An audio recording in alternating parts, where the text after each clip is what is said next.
RTC driver Shankar Goud మృతితో high tension వాతావరణం నెలకొని ఉంది.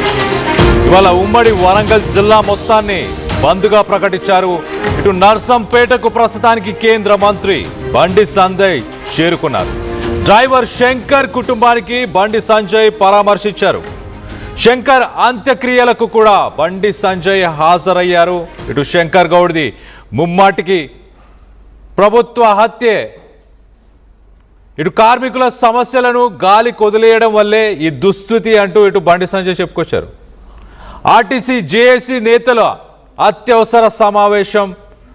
ఇటు నర్సంపేట వెళ్లే ఆలోచనలో ఇటు ఆర్టీసీ జేఏసీ నేతలు ఉన్నట్టు తెలుస్తుంది. చర్చలకు వెళ్లాలా వద్దా అనే దానిపై క్లారిటీ ఇచ్చే అవకాశం ఉంది. ఇటు ఆర్టీసీ జేఏసీ నేతలను చర్చలకు పిలిచింది కమిటీ, అలాగే మంత్రుల బృందం. సో మొత్తం మీద ఇటు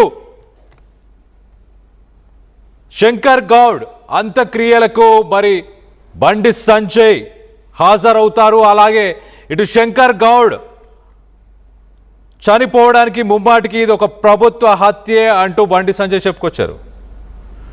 మరి మరో పక్కన జేఏసీకి సంబంధించిన నాయకులు, జేఏసీకి సంబంధించిన నేతలు చర్చలకు వెళ్ళాలా వద్దా, ఇటు శంకర్ గౌడ్ అంత్యక్రియలని అటెండ్ అవ్వాలన్న ఉద్దేశంతో జేఏసీకి సంబంధించిన నాయకులు, ఆర్టీసీ జేఏసీకి సంబంధించిన నేతలు ఉన్నట్టు తెలుస్తుంది. సో మొత్తం మీద ఇటు బండి సంజయ్ హాజరు కాబోతున్నారు. శంకర్ గౌడ్కి సంబంధించిన అంత్యక్రియలకి వరంగల్లో హై టెన్షన్ వాతావరణం నెలకొంది.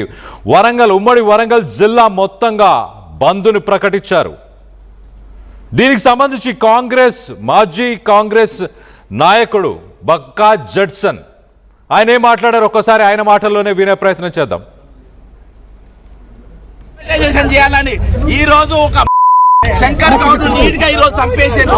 ఈ రోజు శంకర్ గౌడ్ ఎందుకు చచ్చిపోయినారు, దేనికోసం చచ్చిపోయినారు, ఎవరు చేస్తే చచ్చిపోయినారు.